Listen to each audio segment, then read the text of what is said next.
ମୋ ନା ସାତ୍विକ ସ୍ୱାଇଁ। ମୁଁ ତ ମୁଁ ସବୁବେଳେ ଆମ ସ୍କୁଲରେ ମୁଁ ସବୁବେଳେ ଦେଖେ କି ମୋର ଯେତିକି ବେଷ୍ଟ ଫ୍ରେଣ୍ଡସ୍ या फ्रेंड्स ଅଛନ୍ତି ତାଙ୍କର ଗାଡ଼ି ସବୁବେଳେ ଯାଏ, ମାନେ ତାଙ୍କର ସବୁ ପାପା ମାନେ ତାଙ୍କର ପାପା ଅଜା या ତାଙ୍କର ସବୁ ମାନେ ଜେନେରେସନ୍ ୱାଇଜ୍ ତାଙ୍କର ଯେତିକି ସବୁ ବାପା ମାମା ସବୁ ପଲିଟିକ୍ସରେ ଥାଆନ୍ତି, ମାନେ ମିନିଷ୍ଟର ଥାଆନ୍ତି। ମୁଁ ବି ଭାବେ ଯେ ଆମ ଗୋଟେ କାହିଁ ହେଇନାହାନ୍ତି, ମାନେ ସମସ୍ତେ MLA या ମିନିଷ୍ଟର କାହିଁ ହେଇନାହାନ୍ତି। ତ ମୋ ଡ୍ରିମ୍ ମୋର ଥିଲା ଯେ ବାପା କେମିତିଆ ମାନେ ଗୋଟେ ମିନିଷ୍ଟରିଆ MLA ମାନେ ପଲିଟିକାଲ କରିବା ଯେ କେମିତି ଗୋଟେ ଭଲ ହୁଅନ୍ତୁ। ତ ସେ ଡ୍ରିମ୍ଟା ଆଜି ମାନେ ମୁଁ ଭଗବାନଙ୍କୁ ବହୁତ ଧନ୍ୟବାଦ ଦେବି, କାହିଁକି ଭଗବାନଙ୍କ ପାଇଁ ବୋଲି ଆଜି ଭଗବାନଙ୍କର ବ୍ଲେସିଂସ୍ ବାପାଙ୍କ ଉପରେ ଥିଲା ବୋଲି ବାପା ଆଜି ସକ୍ସେସଫୁଲ୍ ବନଲେ, ଆଉ ଆମେ ସବୁ ତାଙ୍କ ସକ୍ସେସରେ ଆମେ ସବୁ ଖୁସି ଅଛୁ। ମୋତେ ବହୁତ ଖୁସି ଲାଗିଲା ଆଣ୍ଡ ମୋର କେତେ ବର୍ଷର ଡ୍ରିମ୍ ଆଜି ମାନେ ଫୁଲଫିଲ୍ ହେଲା। ଆଉ ମୁଁ ପ୍ରାଉଡ଼ଲି ଯେମିତିଆ କହିପାରିବି ମୁଁ କେମିତିଆ ମୁଁ ଗୋଟାଏ ମିନିଷ୍ଟରର ପୁଅ ବୋଲି। ମୁଁ ତ କହିବି ମାନେ ବୋଉ ଆଉ ସମସ୍ତେ ବାପାଙ୍କ ଖୁସିରେ, ସମସ୍ତେ ଆମ ପରିବାର ଲୋକ ଯେତିକି ଅଛନ୍ତି ସମସ୍ତେ ମୋ ବାପାଙ୍କର ଖୁସିରେ ଖୁସି ଅଛନ୍ତି। କାଉଣ୍ଟ କରିହେବନି, ଖୁସିଟା କେବେ କାଉଣ୍ଟ କରିବନି। ମୁଁ ସୁଶ୍ରିତା ସାହୁ।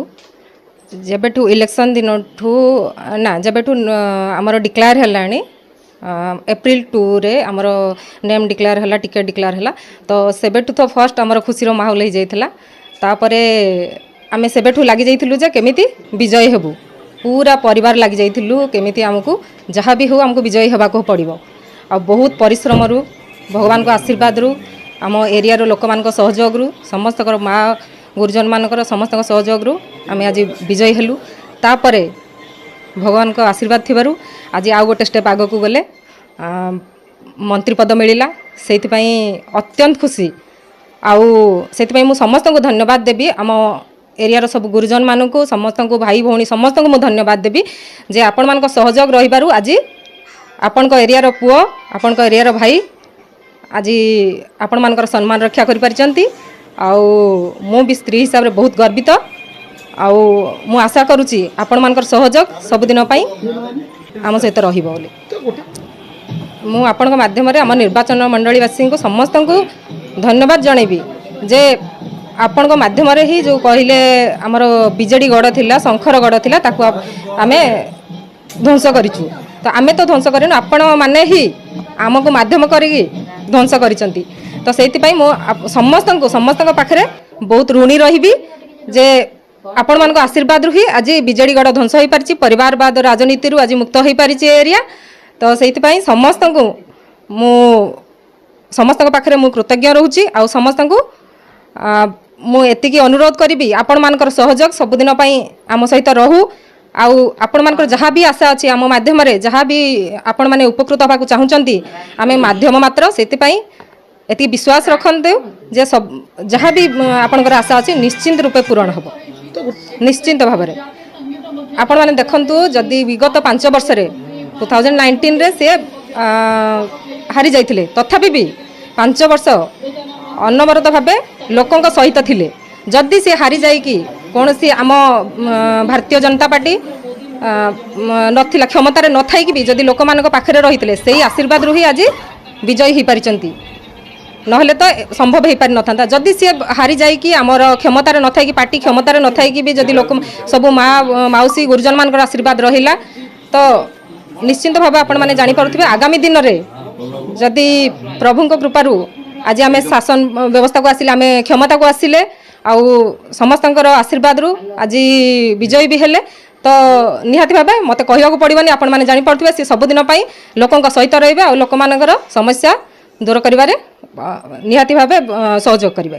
ମୁଁ ବାସନ୍ତୀ ସ୍ୱାଇଁ କହୁଛି। ବହୁତ ଖୁସି ଅଛି, ଜଗନ୍ନାଥ ଇଚ୍ଛା ପୂରଣ କରିଛନ୍ତି। ଆଉ ପୁଅ ଯେତିକି କଷ୍ଟ କରିଥିଲା ସେ ତା କଷ୍ଟର ଫଳ ଜଗନ୍ନାଥ ଦେଇଛନ୍ତି। ଆଉ ସବୁ ମାଆ ମାନେ ମୁଁ ଯେମିତି ଖୁସି, ମାଆ ଯେମିତି ଖୁସି ଅଛି, ପାରାଦ୍ୱୀପ ଅଞ୍ଚଳର ସବୁ ମାଆ ମାନେ ଏମିତି ତା ପ୍ରତି ଖୁସି ଥିବେ। ଖାଲି ତାଙ୍କରି ଆଶୀର୍ବାଦ ତାକୁ ଦରକାର ହେଉଛି। ସବୁ ମାଆ ମାନଙ୍କ ଆଶୀର୍ବାଦ ରହିଲେ ସବୁ ଅଞ୍ଚଳବାସୀଙ୍କ ସେବା ସେ କରିପାରିବ। ଆଉ ଯଦି ଜଗନ୍ନାଥଙ୍କ ଆଶୀର୍ବାଦ ନ ରହିବ, ମାଆ ମାନଙ୍କ ଦେଶବାସୀଙ୍କ ଆଶୀର୍ବାଦ ନ ରହିବ, ପୁଅ କ'ଣ ଆଉ ତାଙ୍କ ସେବା କରିପାରିବ? ଆଉ ଖାଲି ମୁଁ ଭଗବାନଙ୍କୁ ପ୍ରାର୍ଥନା କରୁଛି ଯେମିତି ତାଙ୍କ ଆଶୀର୍ବାଦ ରହୁ, ସିଏ ଯେମିତି ସବୁ ଦେଶବାସୀଙ୍କ ସେବା କରୁ, ଏତିକି ମୋର ପ୍ରାର୍ଥନା ଇଚ୍ଛା। ନିର୍ମଳ କୁମାର ସ୍ୱାଇଁ, ପୂର୍ବତନ କାର୍ଯ୍ୟକାରିଣୀ ସଦସ୍ୟ ଭାରତୀୟ ଜନତା ପାର୍ଟି। ସେଇ ଭାରତୀୟ ଜନତା ପାର୍ଟିରୁ ଆଜି ମୋର ପୁଅ ସମ୍ପଦ ସ୍ୱାଇଁ ଆଜି ପାରାଦୀପର MLA ପାଇଁ ପ୍ରାର୍ଥୀ ହୋଇଥିଲା ଏବଂ ପାରାଦୀପର ସମସ୍ତ ଭୋଟର ଭାଇ ଭଉଣୀମାନେ ଓ ମୁରବୀମାନଙ୍କର ସଦା ଆଶୀର୍ବାଦରେ ସେ ଆଜି MLA ପଦ ଜିତିଥିଲା।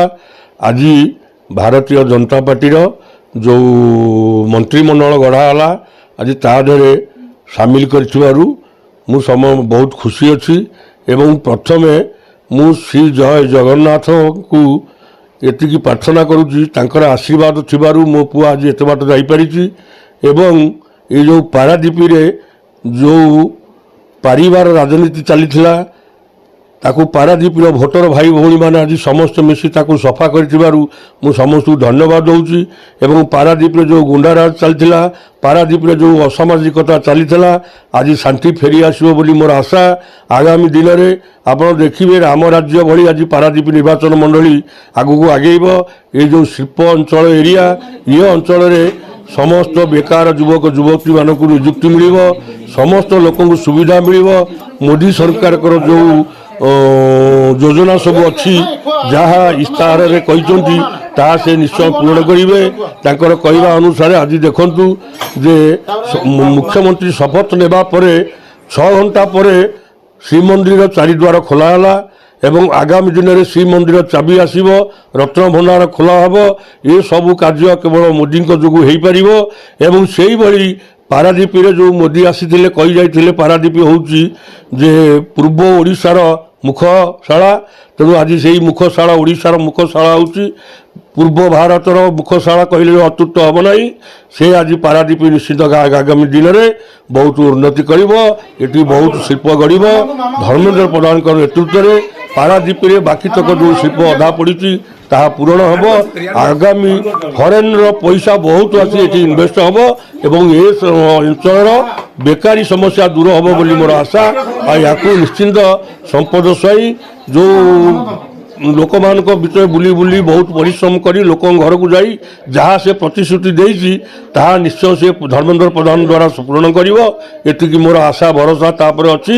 ତାକୁ ନିଶ୍ଚିନ୍ତ ଆଶୀର୍ବାଦ କରିବି। ଆଗାମୀ ଦିନରେ ଯେଉଁ ରାଷ୍ଟ୍ରମନ୍ତ୍ରୀ ପାଇଛି ମୋର ଆଶା ଆପଣମାନଙ୍କର ଯଦି ସଦା ରହିବ, ସେ ଆଗାମୀ ଦିନରେ କ୍ୟାବିନେଟ୍ ମିନିଷ୍ଟର ବି ପାଇବ, ଆପଣମାନଙ୍କ ସେବା କରିବ। ମୁଁ ତ ଯେତିକି ଖୁସି ଏଥିପାଇଁ ହେଉଛି ଯେ ମୋ ପାଖକୁ ଯେତିକି ଫୋନ୍ କଲ୍ ଆସୁଛି, ମୋ ପାରାଦୀପ ନିର୍ବାଚନ ମଣ୍ଡଳୀର ଲୋକମାନେ ଯେତିକି ଖୁସି ଅଛନ୍ତି ତାଙ୍କ ଖୁସିରେ ମୁଁ ବହୁତ ଖୁସି। ମୁଁ କିନ୍ତୁ ଅତ୍ୟନ୍ତ ଖୁସି ନିଶ୍ଚିନ୍ତ ହେବି, କାହିଁକି ନା 10 ବର୍ଷର ପରିଶ୍ରମର ଫଳ ମୋତେ ଜଗନ୍ନାଥ ତାହା ପ୍ରଦାନ କରିଛନ୍ତି।